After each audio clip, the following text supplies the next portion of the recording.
हर एक वस्तु को संभालने वाला, हर एक जीवन को अन्न देने वाला परमेश्वर, हम आभारी दिल से तेरी महिमा करते हैं। धन्यवाद देते तेरी योजना के लिए, धन्यवाद देते तेरी कार्य के लिए, धन्यवाद देते तूने इस सृष्टि को अद्भुत तरीके से बनाया है और सृष्टि को देखकर हम जान सकते हैं कि कितना महान परमेश्वर, दयालु और कृपालु परमेश्वर। तेरी महिमा करते हैं। धन्यवाद देते तेरे वचनों के लिए, जो वचन को मानता, जो वचन को सुनता, जो वचन के अनुसार चलता है, तो उनको हमेशा मदद करता है। तूफानों में, आग में, परेशानियों में, हर जगह पे तू उनकी सहायता करता है। धन्यवाद देते, तेरी स्तुति महिमा करते। इसलिए कहता प्रभु तेरे वचन हमारे पैरों के लिए दीपक और हमारे मार्ग के लिए उजाला। धन्यवाद देते, मधु से भी मीठा है तेरा वचन। इसलिए प्रभु तेरी आराधना करते हैं, तेरी महिमा करते हैं।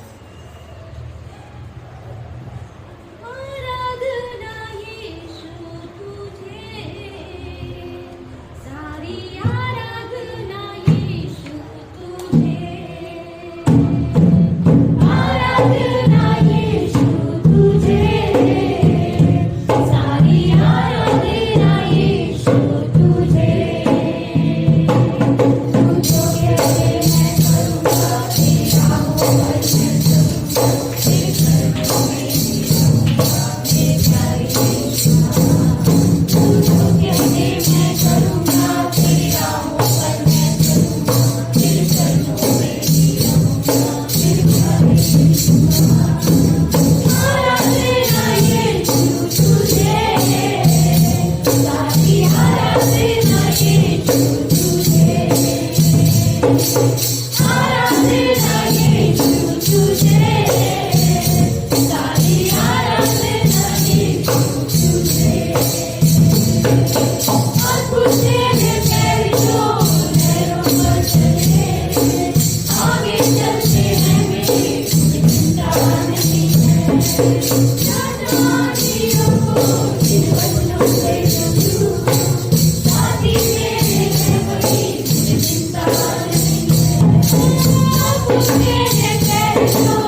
पिता हम धन्यवाद देते हैं।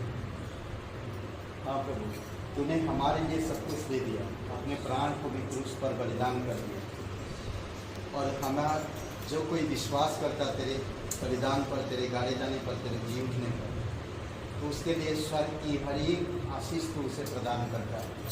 प्रभु हम धन्यवाद करते हैं, तेरी स्तुति महिमा करते हैं। अभिषेक करो पिता इस सभा को, तेरी पवित्र आत्मा के द्वारा तेरी सामर्थ्य के अनुसार प्रोवाइड कर देता।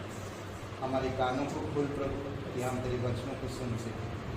हमारे हृदय में बसने दीजिए पिता, बहुत ही यद से तेरे वचनों को निर्णय के साथ प्रभु तेरे पवित्रता में, तेरी धार्मिकता में और तेरी राज्य में हम बढ़ सके। आप हमारी मदद कीजिए। धन्यवाद देते हैं, तेरी स्तुति महिमा करें यीशु मसीह के नाम से मांगते हैं। ओके, हर गुरुवार को हम लोग उपवास और प्रार्थना रखते हैं हमारे घर में, और आप लोगों को मालूम है मंडे को क्लास होती है। ओके, और गुरुवार को आइए प्रार्थना करेंगे सब मिलकर, ताकि देश के लिए बहुत ज़रूरी है, और कलीसिया के लिए, आत्माओं के लिए, खास करके कलीसिया में लोग मजबूती के साथ बढ़े, उनका निर्णय, उनका डिसीजन मजबूत हो और विश्वास में बढ़े, और नए लोग कलीसिया में जुड़े। हम उसके लिए मिलकर प्रार्थना करेंगे। तो गुरुवार को 6:30 बजे हमारे घर में है, ठीक है। बस इतना ही सूचनाएं हैं, और आइए हम लोग भेंट के लिए प्रार्थना करते हैं। पवित्र, जीवित और पराक्रमी सर्वशक्तिमान परमेश्वर पिता, हम धन्यवाद देते हैं। दयालु और कृपालु परमेश्वर, सारा महिमा, सारा आदर हम आपको देते हैं। धन्यवाद देते प्रभु ईश्वर, इस दिन के लिए, इस सभा के लिए, इस भेंट के लिए धन्यवाद देते हैं। आप सच्चा है, और आपकी सच्चाई में तो अगुवाई करता है। तेरे कलीसिया को मजबूती के साथ बढ़ाओ पिता, हर चीज़ से, सिद्धांतों से परिपक्व करो लोगों को, तेरे वचनों से विश्वास में, सुसमाचार प्रचार में, और कलीसिया के प्रति लगन हो लोगों के अंदर। प्रभु धन्यवाद देते, तेरी स्तुति महिमा करते। अभिषेक करो इस सभा को, यीशु नासरी के नाम से मांगते हैं, आमीन।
उसने मुझको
शैतान के कार्य और योजना, ओके, उसके ऊपर। और आइए प्रार्थना करते हैं। प्रकाशित वाक्य 13 अध्याय खोल लीजिए और उत्पत्ति का 3 अध्याय 3 से 6। उत्पत्ति का 13 अध्याय और उत्पत्ति बोल रहा हूँ, प्रकाशित वाक्य 13 अध्याय 1 से 18 और उत्पत्ति 3 अध्याय 3 से 6। ओके, आइए प्रार्थना करते हैं। पवित्र, महान और सर्वशक्तिमान परमेश्वर पिता, आज इस संदेश को प्रभु तेरी आत्मा के द्वारा तो अगुवाई कर हम जान सके पिता कि शैतान कितनी सामर्थ्य के साथ इस संसार में काम करता है और तेरे प्रति कितनी आरोप, विरोध और विद्रोह करके झूठी बातों में तुझे आरोप लगाता और तेरे लोगों को भ्रमित करता है। पिता, आप हमें समझ और ज्ञान के साथ शैतान की गहराइयों को समझने में हमें मदद कीजिए ताकि हम समझकर तेरी अद्भुत योजना में बढ़ सके और उसका हम सामना कर सके। धन्यवाद देते हैं, यीशु मसीह के नाम से मांगते हैं, आमीन। क्योंकि कोई एक दिन पढ़िए उत्पत्ति 13 अध्याय,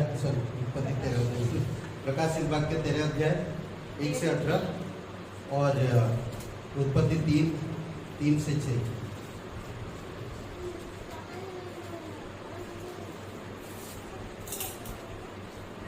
पर जो वृक्ष वाटिका के बीच में है उसके फल के विषय में परमेश्वर ने कहा कि न तो तुम उसको खाना और न उसको छूना, नहीं तो मर जाओगे। तब सर्प ने स्त्री से कहा, तुम निश्चय न मरोगे, वरन परमेश्वर आप जानता है कि जिस दिन तुम उसका फल खाओगे उसी दिन तुम्हारी आंखें खुल जाएंगी और तुम भले बुरे का ज्ञान पाकर परमेश्वर के तुल्य हो जाओगे। अतः जब स्त्री ने देखा कि उस वृक्ष का फल खाने के लिए अच्छा और देखने में मनभाऊ और बुद्धि देने के लिए चाहने योग्य भी है, तब उसने उसमें तो उसे तोड़कर खाया और अपने पति को भी दिया और उसने भी खाया। तब मैंने एक पशु को समुद्र में से निकलते हुए देखा जिसके 10 सींग और 7 सिर थे। उसके सींगों पर 10 राजमुकुट और उसके सिरों पर परमेश्वर की निंदा के नाम लिखे हुए थे। जो पशु मैंने देखा वह जीते के समान था और उसके पांव भालू के से और मुंह सिंह का सा था। उस अजगर ने अपनी सामर्थ और अपना सिंहासन और बड़ा अधिकार उसे दे दिया। मैंने उसके सिरों में से एक पर ऐसा भारी घाव लगा देखा मानो वह मरने पर है। फिर उसका प्राणघातक घाव अच्छा हो गया और सारी पृथ्वी के लोग उस पशु के पीछे पीछे अचंभा करते हुए चले। लोगों को ने अजगर की पूजा की क्योंकि उसने पशु को अपना अधिकार दे दिया और यह कहकर पशु की पूजा की, इस पशु के समान कौन है, कौन उससे लड़ सकता है।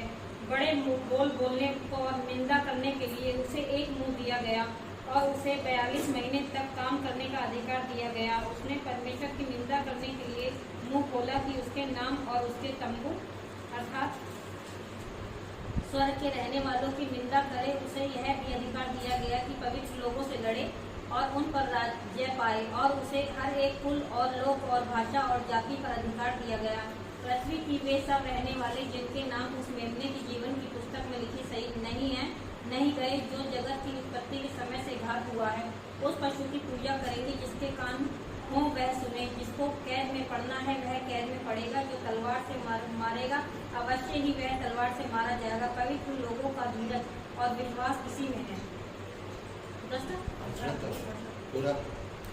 फिर मैंने एक और पशु को पृथ्वी में से निकलते हुए देखा। उसके मेमने के 2 सींग थे और वह अजगर के समान बोलता था। वह उस पहले पशु का सारा अधिकार उसके सामने काम में लाता था और पृथ्वी के उसके रहने वालों से उस पहले पशु की जिसका प्राण घातक घाव अच्छा हो गया था पूजा कराता था।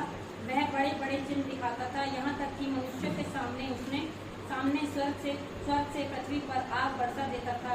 उन चिन्हों के कारण जिन्हें पर उस पशु के सामने दिखाने का अधिकार उसे दिया गया था, वह पृथ्वी के रहने वालों को भरमाता था और पृथ्वी के रहने वालों से कहता था कि जिस पशु के तलवार लगी थी वह जी गया है, उसकी मूर्ति बनाओ। उसे उस पशु की मूर्ति से प्राण डालने का अधिकार दिया गया। पशु की मूर्ति बोलने लगे और जितने लोग उस पशु की मूर्ति की पूजा न करें उन्हें मरवा डाले। उसने छोटे बड़े धनी कंगाल स्वतंत्र दास सबके दाहिने हाथ या उनके माथे पर एक एक छाप करा दी कि उसको छोड़ जिस पर छाप अर्थात उस पशु का नाम या उसके नाम का अंक हो, अन्य कोई लेन देन न कर सके। ज्ञान इसी में है जिसे बुद्धि हो वह पशु का अंक जोड़ दे, क्योंकि वह मनुष्य का अंक है और उसका अंक 666 है।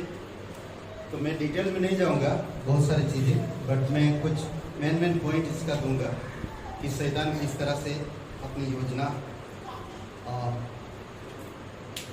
कार्य और योजना को कामयाब करता, विजय देता और सफल करता है।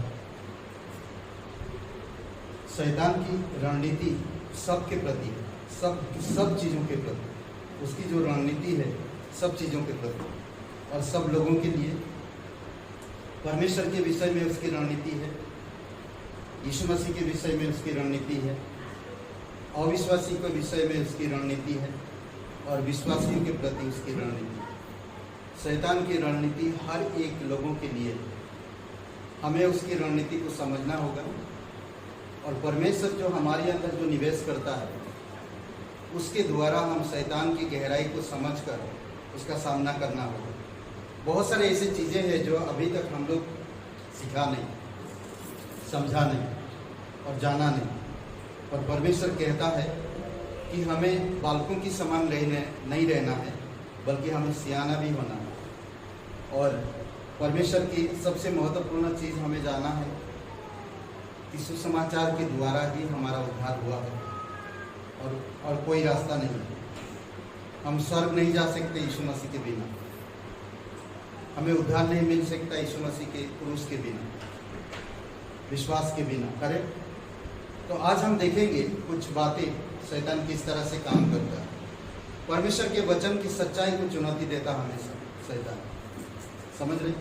परमेश्वर की जो वचन है उसकी जो सच्चाई है उसकी हमेशा चुनौती देता है। उत्पत्ति का 3:3 में जो वृक्ष वाटिका के बीच में है उसके फल के विषय में परमेश्वर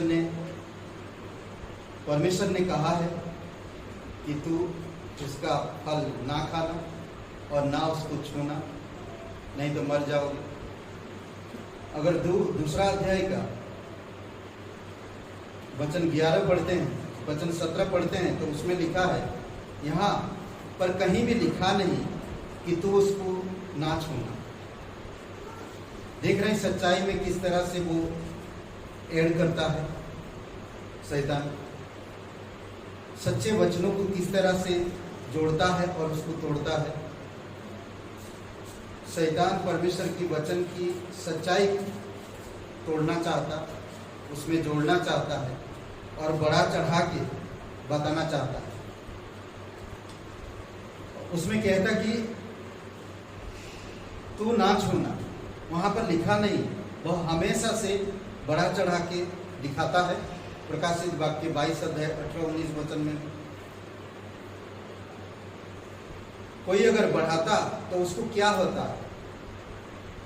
जितने भी बाइबल में विपत्तियां हैं, जितने भी बाइबल के अंदर विपत्तियां हैं, उस पर आता है, समझ रहे? और अगर शैतान बढ़ाया है तो ये सारे विपत्ति शैतान के ऊपर आएगा।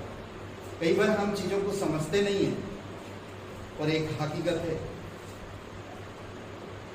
प्रकाशित वाक्य 22, 18 और 19 वचन में परमेश्वर को झूठा बनाता, वो परमेश्वर को झूठा ठहराता। परमेश्वर सच्चा नहीं है। आज बहुत सारे लोग सच्चाई को जानने के बाद भी झूठे में मेल मिलाप रखते हैं। उत्पत्ति का 3 और वचन 4 में तब सब ने इसी स्त्री से कहा, तुम निश्चय ना मरो। याद रखो, शैतान शुरू से झूठा है। हवा से सिर्फ बहकाया, तुम मरोगे नहीं, बल्कि तुम परमेश्वर के तुल्य हो जाओ, तुम्हारी आंखें खुल जाएगी। यूहन्ना 8वां अध्याय 44 वचन में वो शुरू से झूठा है। जब इंसान एक झूठा होता है तो हमेशा वो झूठ का ही सहारा लेकर काम करता है। परमेश्वर को झूठा ठहराना चाहता या बताना चाहता, परमेश्वर की सच्चाई को वो झूठा ठहराना चाहता और बताना चाहता। आप और मेरे सामने जब आता है शैतान, तो वो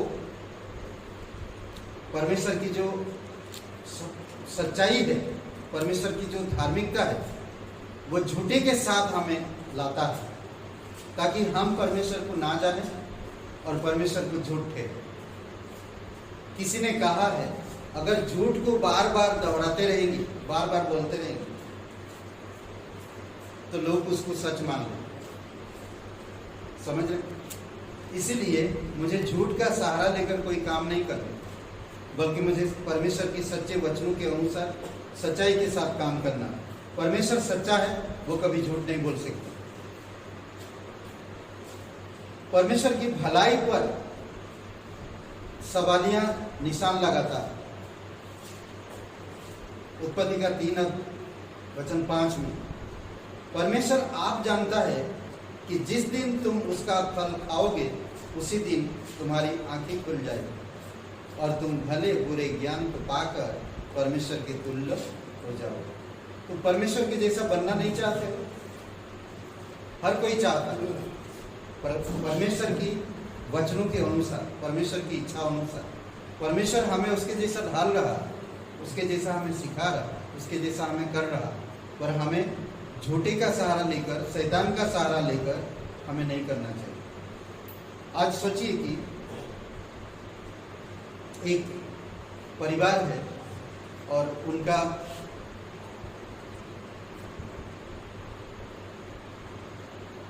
परिवार में हमेशा शांति और प्रेम है, और उस परिवार में एक लड़की है जो माता पिता की बात नहीं सुनती और वो अपनी मर्जी से काम करती। एक बार वो रात में आ रही थी और रात में जो पुलिस राउंड मारते हैं तो उनको पकड़ के ले गए, उनकी कोई बात नहीं सुनी। जब उनको पकड़ के लेकर गए तो रात भर वो पुलिस से रिक्वेस्ट कर मेरे पिताजी को फोन लगा दो, पर पुलिस ने नहीं लगा। फिर सुबह उसके परिवार वालों को बताया गया, तो परिवार वाले जब आए तो उसको निकाले और उसकी हालत के बारे में पूछे पुलिस से, और पुलिस ने बताया कि रात में वो अकेले आ रहे थे तो हम लोग उसको पकड़ के जेल में लेकर आए, यहाँ पर थाने में। तो उसके पिता ने उसको समझाया, मैंने कई बार तुम्हें बताया। उसने कभी भी उसके पिताजी की बात को माना नहीं, उसको नजरअंदाज किया। हमेशा जब मुसीबत आया तब कुछ भी काम नहीं आया उससे। कई बार हम लोग भी परमेश्वर की सच्चे वचनों को मानते नहीं हैं, और जब हम फंस जाते हैं तब हम परमेश्वर पर आरोप लगाते हैं। हमें वैसा नहीं करना चाहिए। हमेशा परमेश्वर आपके लिए भलाई सोचता है और भलाई करता है। मैं परमेश्वर की जैसा नहीं बन पाऊंगा कभी भी, या आप या और कोई परमेश्वर की जैसा नहीं बन सकता। बस इतना कि परमेश्वर की आज्ञा के अनुसार जब हम काम करते हैं, परमेश्वर की इच्छा अनुसार जब हम काम करते हैं, बस उतना ही परमेश्वर को काफी है, उतना ही परमेश्वर के लिए बहुत है। परमेश्वर के विरुद्ध में विद्रोह को प्रोत्साहित करता है। हमेशा परमेश्वर के विरुद्ध में जाने के लिए शैतान इनकरेज करता है, हमेशा। और उत्पत्ति का 3:6 में लोगों को परमेश्वर से स्वतंत्र जीवन जीने के लिए अगुवाई करता है। हमेशा लोगों को परमेश्वर से अलग रहकर जीवन जीव कहता है। परमेश्वर के साथ रहकर क्या कहीं कौन सा बंधन में तुम रहना चाहते हो? वो परमेश्वर से अलग होकर स्वतंत्रता से काम करने के लिए कहता है। समझ रहे हैं? परमेश्वर को बदनाम करता है।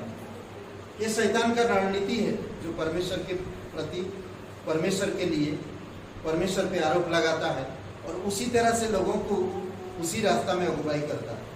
ये आयुब का किताब 1 अध्याय 8 से 11 वचन परमेश्वर को बदनाम करना चाहता। परमेश्वर ने क्या कहा? मैं एक सवाल पूछता हूं आपको, परमेश्वर आपको आशीष देता है या नहीं देता? नहीं देता है। परमेश्वर आपको आशीष नहीं देता। कैसे देता है? कैसे देता है? कौन बोल? मुझे तो आशीष नहीं दी।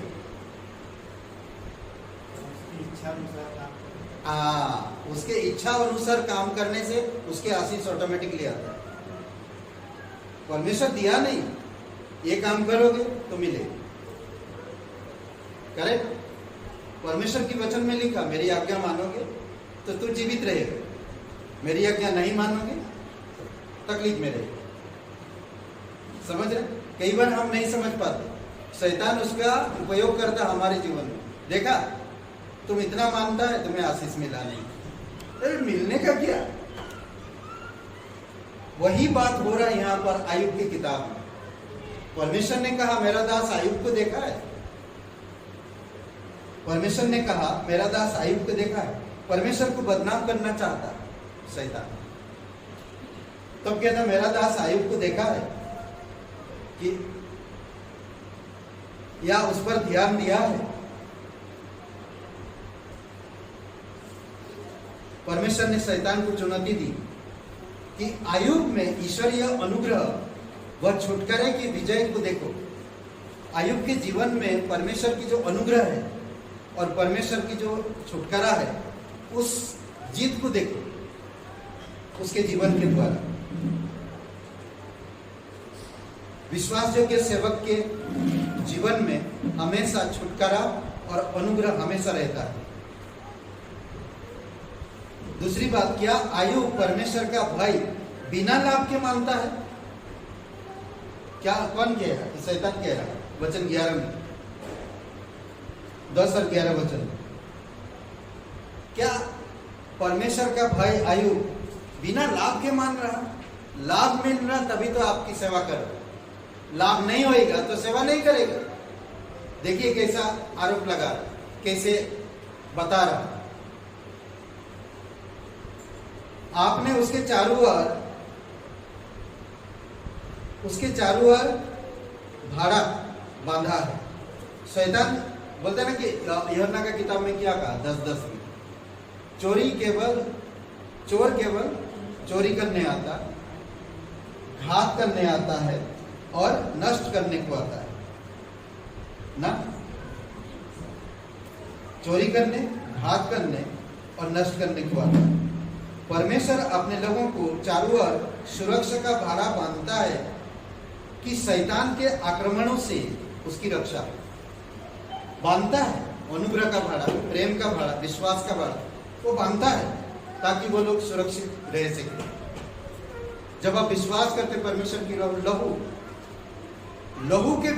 लहू के द्वारा आप विजय भी होते हो। समझ रहे? क्रूस को देखता शैतान, क्रूस को देखकर भागता। जब आप घुटने पे जाते हो, परमेश्वर से प्रार्थना करते हो, तो एक भाड़े की तरह काम करता, भाड़ा की तरह ना। कोई किसान बीज बोया अपनी जमीन पर और वो चारों तरफ घेरा डाल दिया ताकि जंगली जानवर उस पर जाकर उसको नष्ट ना करे। उसी प्रकार परमेश्वर भी करता। जब आप परमेश्वर पे विश्वास करते हो तो परमेश्वर की एक अनुग्रह का भाड़ा चारों तरफ, समझ रहे, ताकि शैतान आक्रमण जब करता है तो वो ना कर सके, रक्षा करे। अग्नि दीवार के समान है जो परमेश्वर के विश्वासियों को चारों ओर रखता है, चारों ओर होती है ताकि शैतान उनकी हानि ना कर सके। समझ रहे? हर एक विश्वासी की, परमेश्वर के लोगों की चारों ओर होता है, अग्नि बाण की तरह, अग्नि दीवार की तरह जलता हो हमेशा।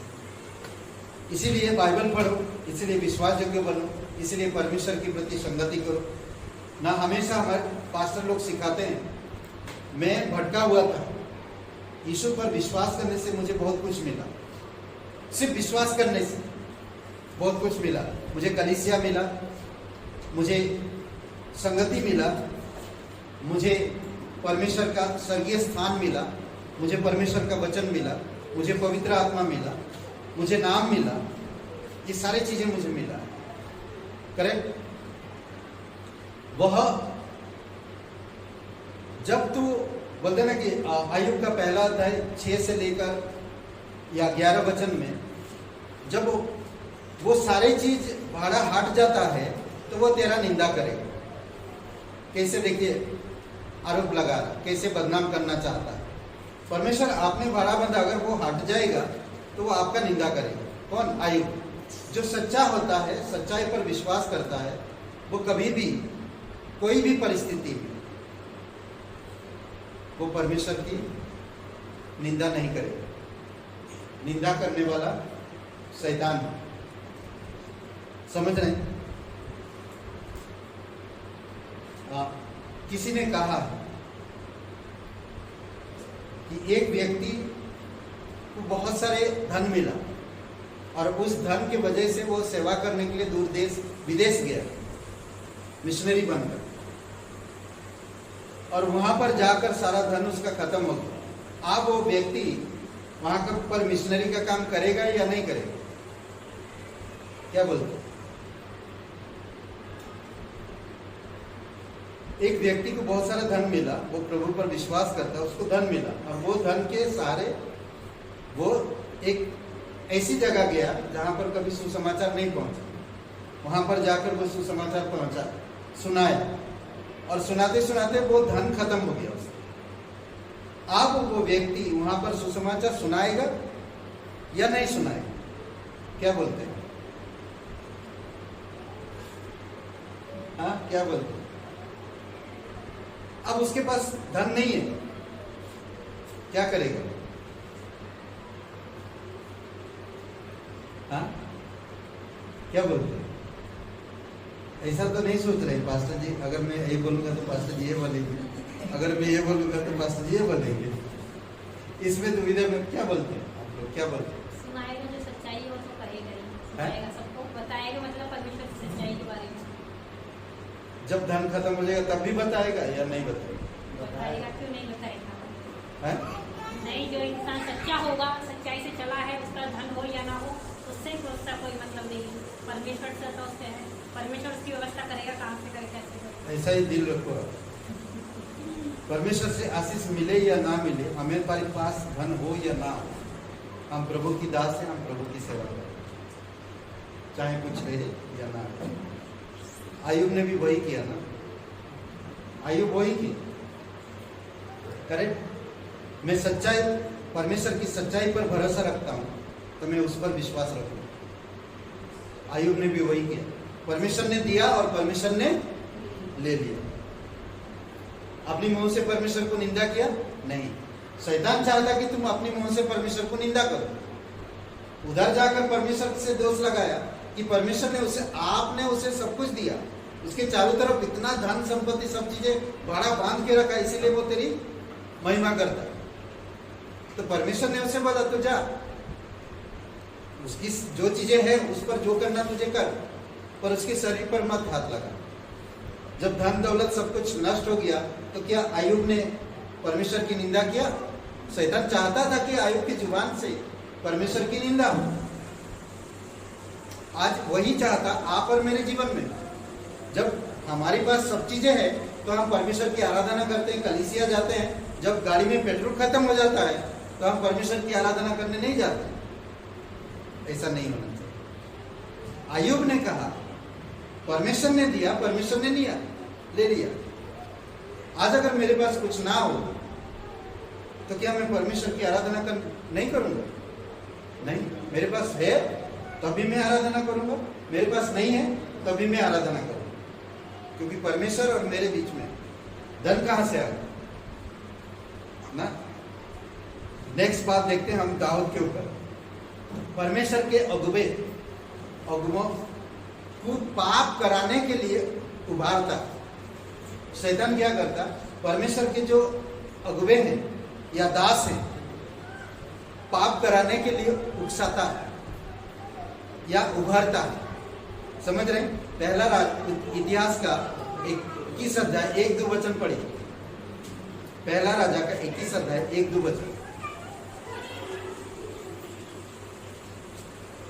पहला राजा बोले पहला इतिहास, सॉरी पहला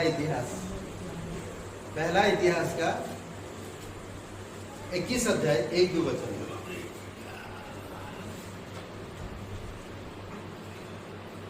ओके, पढ़िए कोई 1-2 वचन। शैतान ने इस्राएल के विरुद्ध उठकर दाऊद को उकसाया कि इस्राएलियों की गिनती ले। देख रहे हैं क्या कह रहा है शैतान? शैतान ने इजराइल के प्रति दाऊद को उकसाया कि इजराइल का गिनती ले। पढ़ो, पूरा पढ़ लो। तब दाऊद ने योआब और प्रजा के हाकिम से कहा, तुम जाकर बेशेबा से ले दान तक इस्राएलियों की गिनती लेकर मुझे बताओ कि मैं जान लूं कि वे कितने हैं। ओके, मैं जान लूं कि वो कितना है, परमेश्वर के लोग कितना है, मैं जान लूं। उकसा रहा और वो गिनती लिया और पाप करवाए। शैतान ने इजराइल के विरुद्ध उठकर दाऊद को उकसाया कि इजराइलियों की गिनती नहीं लेना। परमेश्वर मना किया, गिनती मत ले, फिर भी लिया। बुरे शासकों को शक्ति देता है। बुरे जो शासक है, शासक का मतलब समझ रहे, नेता, अधिकारी ना, जो आज अलग अलग जगह पे बुरे कट्टर होते हैं। हिटलर के समय पे कम से कम कितनी सारे यहूदी लोगों को मार गिरा है हिटलर। बुरे शासकों को शक्ति देता हो शैतान। जो बुरा है ना, उसको और शक्ति देता शैतान। कभी कभी हम लोग बोलते ना, यार ये इतना बुरा आदमी है, उसको इतना सब कुछ कैसे हो रहा है। हम लोग सोचते हैं ना कभी कभी, इस शैतान उसके जीवन में काम कर रहा है। आपके जीवन में परमेश्वर काम कर रहा है, और परमेश्वर सच्चाई के साथ काम करता। सच्चाई में बोलते ना कि स्लोली, धीरज के साथ, संयम के साथ होता है। और शैतान उनको शक्ति देता है, शैतान उनको प्रोवाइड करता है, शैतान उनको आगे बढ़ाता है। यशायाह 14:6, वे मनुष्य को तलवार रोज से मारते रहते थे और जाति जाति पर क्रोध से प्रभुता करते और लगातार उनके पीछे पड़े रहते। कुछ कुछ ऐसे भी नेता है जो पब्लिक के पीछे हाथ धो के पड़े रहते नहीं, हमेशा। एजिकल के 28 अध्याय 1-5, स्वर्ग के प्रधान से कहा, राजा प्रधान जो वहां पर है, नेता, उससे कहा, परमेश्वर यहोवा यह कहता है, तूने मन में खुलकर यह कहा है, मैं ईश्वर हूं ना। वो प्रधान, वो राजा कहता मैं ईश्वर हूं। शैतान उसको इस प्रकार कर रहा, वैभव दिया, अधिकार दिया, सामर्थ दिया, समझ भी दे रहा उसको, इस संसार की समझ रहे हैं। मैं समुद्र के बीच में परमेश्वर के आसन पर बैठा हूं, परंतु तू अपने आप को परमेश्वर सा दिखाता है, तो अभी तू ईश्वर नहीं मनुष्य ही है। ऐसे बहुत से लोग कहते हैं, मैं बहुत सुंदर सुंदर काम करता हूं, बहुत अच्छा काम करता हूं, उनका नाम बहुत है, और वो अपने आप को ईश्वर के स्थान पर रखते हैं।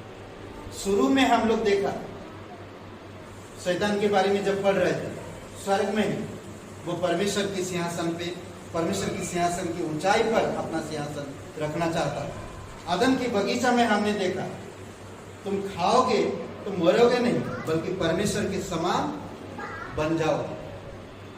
ऐसे कई सारे अधिकारी नेताओं को शक्ति देता है ताकि उन लोगों को जाकर नाश कर दो। इस प्रकार से उनके माइंड को तैयार करता है, समझ रहे? और अगर आप पूरा पढ़ेंगे तो इसमें बहुत अच्छा, और 11-12 वचन में कहता है। ओके, नेक्स्ट पॉइंट में हम लोग चलते हैं। परमेश्वर की निंदा करता हमेशा, शैतान परमेश्वर की निंदा करता है, समझ रहे? प्रकाशित वाक्य 13:5-6 में, बड़े बोलने और निंदा करने के लिए उसे एक मुंह दिया गया है। उसे 42 महीने तक काम करने का अधिकार दिया गया, समझ रहे? 42 महीने तक। पहले जो 42 महीना होता है उसमें वो काम नहीं करता, उसमें सिर्फ वो एकजुट करता है। ओके, फिर जो बाद में अंतिम जो 42 महीना होता है उसमें वो काम करता है।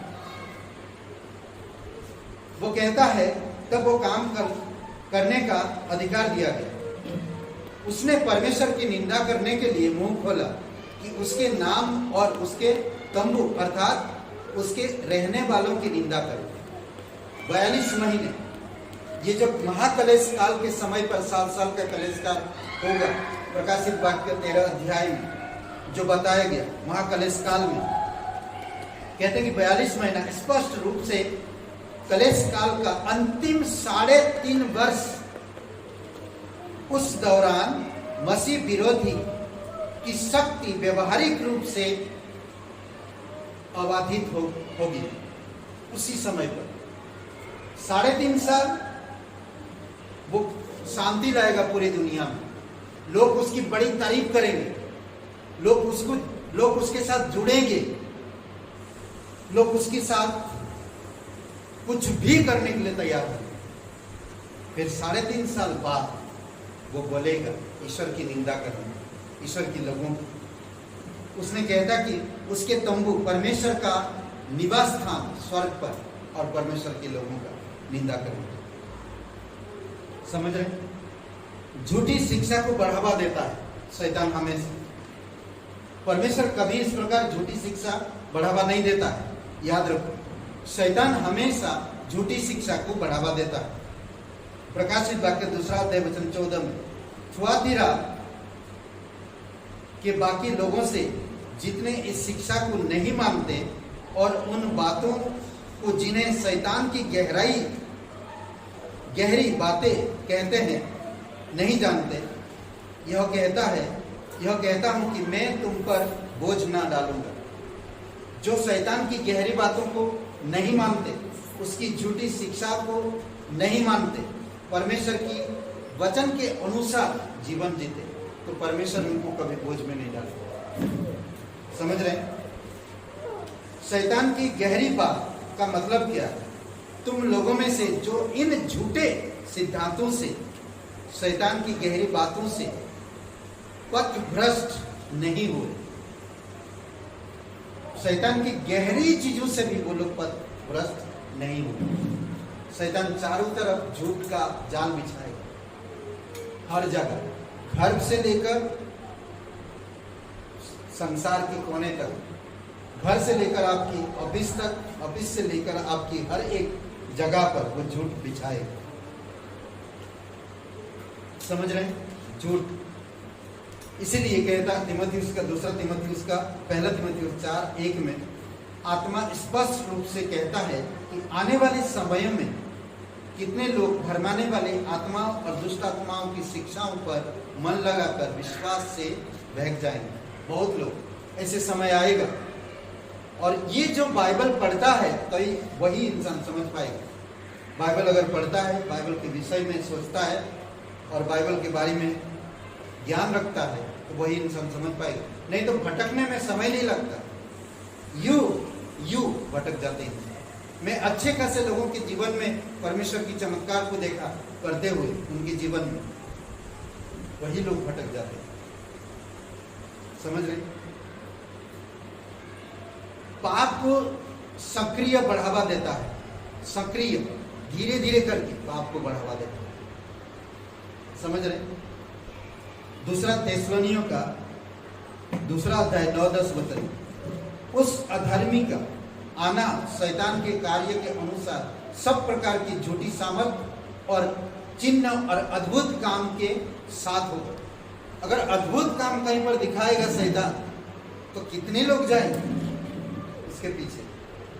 नहीं, वो बड़े बड़े चमत्कार दिखाए, अद्भुत काम दिखाए, तो लोग उसके पीछे जाएंगे। अगर जो इंसान परमेश्वर के अद्भुत कामों के बारे में जानता है, तो शैतान के अद्भुत कामों के बारे में समझ जाएगा।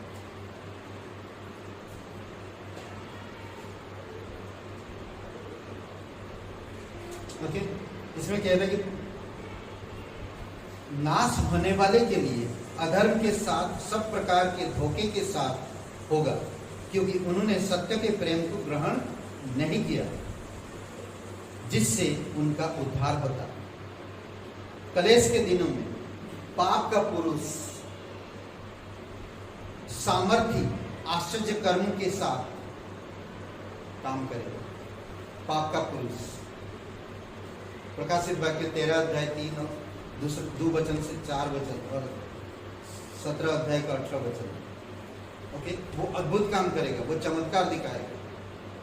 शैतान जगत में परमेश्वर के काम का विरोध करता है हमेशा।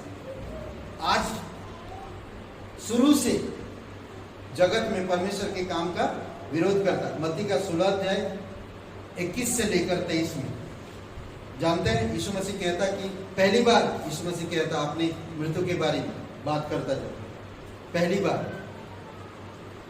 तो क्या कहता कि पुरुष यरूशलेम जाएगा और पुरानिया के हाथ में मैं पकड़ा जाऊंगा और वो लोग मुझे मार डालेंगे, पर मैं तीसरे दिन जी उठूंगा। अपनी मृत्यु के बारे में जब कहता, पतरस कहता ऐसा ना हो प्रभु, तेरे मरने से पहले मैं मरूं। तब कहता उसको कि हे शैतान, मेरे सामने से परमेश्वर की कार्य में रुकावट डाल रहा। समझ रहे?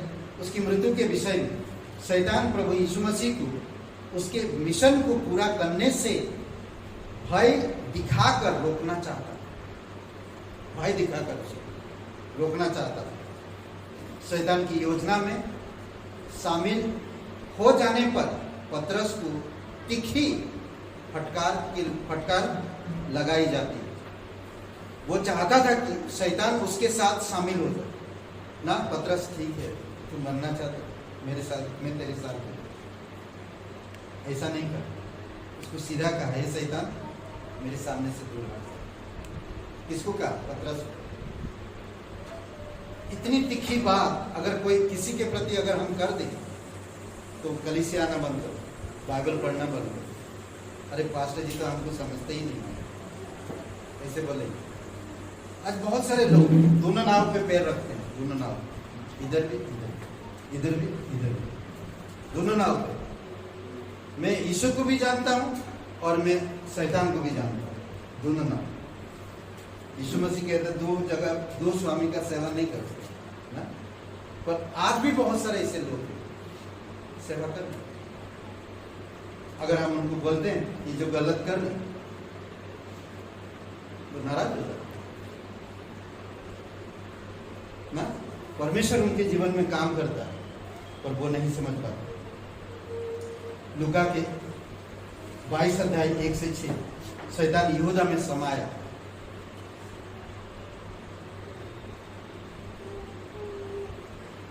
परमेश्वर के लोगों को सताता है हमेशा शैतान। समझ रहे? आप अगर परमेश्वर की हो तो आपको सताता रहेगा, वो हाथ धो के पीछे पड़ा जाएगा। मुझे ये नहीं कहना कि शैतान मेरे हाथ धो के पीछे पड़ा। प्रभु आप क्या कर रहे हो, सो रहे हो क्या? दाऊद कभी कभी कहता भजन में, कब उठोगे प्रभु ना, कब उठोगे? भजन में पढ़ेंगे 3रा भजन, 4था भजन, 5वां भजन, ये सब भजन में देखोगे ना, भजन संहिता में तो कहता है उठो प्रभु, मेरे शत्रु चारों ओर घेर लिए मुझे ना, मुझे इतना निंदा करते हैं, इतना आंखें दिखाते हैं, तो कब उठोगे? परमेश्वर के लोगों को हमेशा सतत। प्रकाशित वाक्य 12:17, शैतान तब उन लोगों पर वार करेगा जो सुरक्षा के स्थान में भाग कर नहीं गए। ठीक है, ये था परमेश्वर के प्रति रणनीति शैतान का। जो कोई भी परमेश्वर के करीब है उनके ऊपर वो अपना रणनीति चालू करता है शैतान।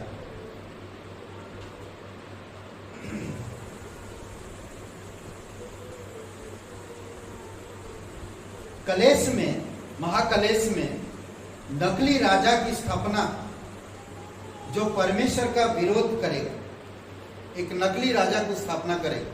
प्रकाशित वाक्य 13 अध्याय में जो आपने पढ़ा, जो परमेश्वर के विरोध में काम करेगा। समझ रहे हैं? पूरे संसार में एक ही सत्ता, धन, धर्म होगा। ऐसा समय आएगा, एक ही सत्ता होगा, बहुत धन होगा, उसके पास, और एक ही धर्म। समझ रहे हैं? प्रकाशित वाक्य 13 अध्याय। महाकलश के समय में अधर्म की त्रिएकता को स्थापित करेगा। पहले क्या किया? एक राजा को स्थापित करेगा, फिर त्रिएकता को स्थापित करेगा। त्रिएकता मतलब जानते हैं? पिता परमेश्वर, पुत्र परमेश्वर, पवित्र आत्मा परमेश्वर। शैतान को करना चाहिए महाकलश काल के समय में। और ये आप तभी समझ पाएंगे जब आप बाइबल स्कूल, बाइबल की गहराई को समझ पाएंगे। लोग ये सब जानने के लिए बड़ी उत्सुक होते हैं, पर पहले परमेश्वर के प्रेम को समझो, परमेश्वर की क्रूस की समझो ना, पुनरुत्थान को समझो। तो क्या महाकलश के समय में अधर्म की त्रिएकता को स्थापित करेगा शैतान, मसीह विरोधी, झूठे नबी। तीन चीज हो, शैतान, मसीह विरोधी और झूठे नबी। ये तीनों मिलकर काम करेंगे। समझ रहे हैं? प्रकाशित वाक्य 13 अध्याय। ये तीनों मिलकर काम करेंगे।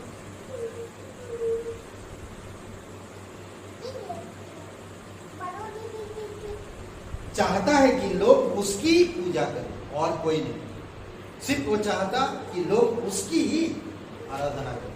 ये कंडीशन लाएगा कि हर कोई उसकी पूजा करे। प्रकाशित वाक्य 13 अध्याय। जातियों को धोखा देता है और उनको परमेश्वर और उसके लोगों के विरोध में खड़ा करता है। हर एक जातियों को धोखा देता है और परमेश्वर के लोगों के विरोध में खड़ा कर देता है। शैतान ऐसा काम करता है। समझ रहे? मैं अगर परमेश्वर का हूं तो मेरे जाति वालों को कहेगा अभिराम गया, बिगड़ गया। समझ रहे? अभिराम बिगड़ गया, मेरे जाति भाई के कान में जाकर कहेगा तुम अभिराम से बहुत प्यार करते हो ना, अभिराम बिगड़ गया। वो तो वो बन गया, क्रिश्चियन बन गया, वो तो मसीह बन गया, वो एक संत है। समझ रहे? उनको जाकर खुश होता और उनको ये करता। मत्ती का 2 अध्याय, प्रकाशित वाक्य 20 7 से 10 में यीशु मसीह के प्रति शैतान का रणनीति। यीशु मसीह के प्रति, मैं बंद करूंगा, यीशु मसीह के विरोध में या यीशु मसीह के संबंध में या यीशु मसीह के प्रति शैतान का रणनीति। मसीह के जन्म के समय हेरोदेस को भड़काया। यीशु मसीह का जो जन्म होना था उसी समय हेरोदेस को भड़काया कि वह उसे मार डालो। शैतान हेरोदेस को भड़काया। समझ रहे? जब परमेश्वर ने मूसा को इस्तेमाल किया कि तुम मेरे लोगों को छुड़ा ला, तो शैतान फिरौन को इस्तेमाल किया, जाने मत। समझ रहे? मत्ती का 2 अध्याय 13 से 16 और प्रकाशित वाक्य 12 1 से 5। जंगल में मसीह की परीक्षा ली। शैतान परीक्षा लेता। देखो जंगल में ये 4 चीजें उसके, लूका का 4 अध्याय 1 से 13 में 4 बातें। अपनी आवश्यकताओं को पूर्ति करे, हमारी जो जरूरतें हैं वो पूरा करने के लिए। दूसरी बात, अपनी महिमा करे, कराने के लिए। जो कुछ, तीसरी बात, जो कुछ उसका है उसको शैतान के तरीके से पाना, उसके तरीके से पाना चीजों। वो चाहता कि हम उसके तरीके से हम चीजों को प्राप्त करें। चौथी बात, शैतान की उपासना करें। समझ रहे? ये 4 चीज में उसकी परीक्षा ली। शैतान ऐसा काम करता है।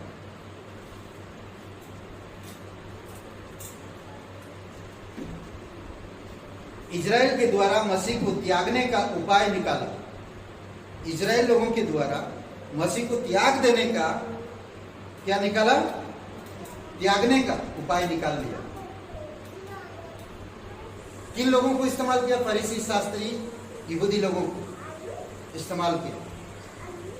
मत्ती की 12 अध्याय 22 से लेकर 32 तक, समझ रहे? इस तरह से काम करता है।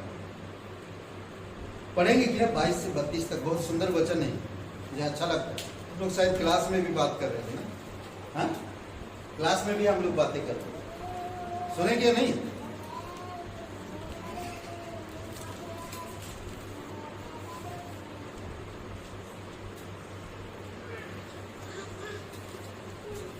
मत्ती का 12 अध्याय। तब लोग एक अंधे रोगी को जिसने दुष्टात्मा थी उसके पास गए और उसने उसे अच्छा किया और वह बोलने और देखने लगा। इस पर सब लोग चकित होकर कहने लगे, ये क्या दाऊद की संतान है? परंतु फरीसियों ने यह सुनकर कहा, यह तो दुष्टात्मा के सरदार बालजबूल की सहायता के बिना दुष्टात्माओं को नहीं निकाल सकता। उसने उनके मन की बात जानकर उससे कहा, जिस किसी राज्य में फूट होती है वह उजड़ जाता है, और कोई नगर या घराना जिसमें छूट होती है बना न रहेगा। यदि शैतान ही शैतान को निकाले तो वह अपना ही विरोधी हो गया, फिर उसका राज्य कैसे बना रहेगा? भला यदि मैं शैतान की सहायता से दुष्टात्मा को निकालता हूँ तो तुम्हारे वंश किसकी सहायता से निकालते हैं? इसलिए वे ही तुम्हारे न्याय करेंगे। और यदि मैं परमेश्वर के आत्मा की सहायता से दुष्टात्माओं को निकालता हूँ तो परमेश्वर का राज्य तुम्हारे पास आ पहुँचा है। ओके, अगर मैं दुष्टात्मा को परमेश्वर की इच्छा अनुसार निकालता हूँ तो परमेश्वर का राज्य आ पहुँचा है, स्वीकार कर लो ना। आगे पढ़ो। या कैसे कोई मनुष्य किसी बलवंत के घर में घुसकर उसका माल लूट सकता है, जब तक कि पहले वह उस बलवंत को न बांध दे, तब तक उसका घर लूट लेगा। जो मेरे साथ नहीं वह मेरे विरोध में है, और जो मेरे साथ नहीं बटोरता वह बिखेरता है। इसलिए मैं तुमसे कहता हूँ कि मनुष्य का सब प्रकार का पाप और निंदा क्षमा की जाएगी, परंतु पवित्र आत्मा की निंदा क्षमा न की जाएगी। जो कोई मनुष्य के पुत्र के विरोध में कोई बात कहेगा उसका यह अपराध क्षमा किया जाएगा, परंतु जो कोई पवित्र आत्मा के विरोध में कुछ कहेगा उसका अपराध न तो इस लोक में और न परलोक में क्षमा किया जाएगा। समझ रहे? तो वो लोग राजा मानने से अस्वीकार कर दिए और शैतान इनको इस्तेमाल किया। यीशु के शिष्य में गड़बड़ी डाला, यीशु के शिष्य के बीच में गड़बड़ी डाला।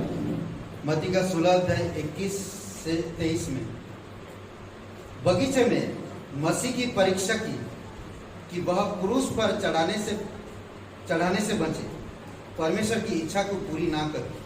लूका का 22 अध्याय 39 से 46। समझ रहे? तो इसीलिए बहुत जरूरी है कि आपको मुझे समझना शैतान की रणनीति, शैतान किस तरह से काम करता है। समझ रहे? ये सारे वचन मैंने दिया, आप घर पे जाके आराम से पढ़िए और इसको समझिए। जब आप पढ़ेंगे आने वाले समय में चीज़ों के द्वारा आप समझ पाएंगे शैतान किस तरह से काम करता है। आइए प्रार्थना करें। पवित्र, महान और सर्वशक्तिमान परमेश्वर पिता, हम धन्यवाद देते। प्रत्येक भाई बहनों को अभिषेक करो पिता, तेरी दया और तेरी कृपा के अनुसार मजबूती के साथ, बुद्धि, समझ और संयम के साथ, प्रेम में, अनुग्रह में, तेरे राज्य में बढ़ने में आप मदद करो। तेरी धार्मिकता और सच्चाई के साथ प्रभु शैतान का सामना कर सके, उसकी रणनीति को समझ सके और उसकी हर एक चाल पर नजर रख सके प्रभु। तेरी पवित्र आत्मा की सामर्थ से, तेरी पवित्र आत्मा के बल से, तेरी इच्छा अनुसार धन्यवाद देते। प्रत्येक भाई बहन को अभिषेक करो, यीशु नासरी के नाम से मांगते हैं, आमीन।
Hallelujah, praise the Lord. पिता परमेश्वर, हम धन्यवाद देते हैं, आपकी स्तुति महिमा करते हैं। दयालु और कृपालु परमेश्वर, सारा आदर सारा महिमा आपको देते हैं। धन्यवाद देते हैं प्रभु यीशु। अभिषेक करो प्रत्येक भाई बहन, शैतान की रणनीति और शैतान की चाल और शैतान की जाल और शैतान की कार्य और योजना को समझ सके और हम उससे दूर बनाए रखें। जितना हम उसकी कार्य में योजना से दूर बने रहेंगे उतना ही हम तेरे राज्य में बढ़ पाएंगे। प्रत्येक भाई बहनों को अभिषेक करो, प्रत्येक परिवारों के लिए पिता हम प्रार्थना करते हैं प्रभु यीशु। मिस्टर महेंद्र मिश्रा, आप उनको स्पर्श करो, उनकी व्यक्तिगत जीवन में जो भी कठिनाई समस्याएं चल रही पिता, आप उनकी मदद करो, शांति और प्रेम दो पिता। धन्यवाद देते जयवीर, आप उनको स्पर्श करो पिता। धन्यवाद देते सुनीता जी, प्रभु यीशु आपकी कृपा आपकी अनुग्रह बनाए रखो। धन्यवाद देते पिता भाई जयप्रकाश, इसको शक्ति सामर्थ दीजिए पिता। धन्यवाद देते प्रत्येक कलीसिया के हर एक लोगों के लिए आप बुद्धि समझ के साथ उनको उठाइए। दयालु और कृपालु परमेश्वर, धन्यवाद, स्तुति महिमा करते हैं। दिन को इस समय को प्रार्थना सर्वशक्तिमान प्रभु यीशु मसीह के नाम से मांगते हैं, आमीन। सबको आशीष मिले, बहुत बहुत धन्यवाद।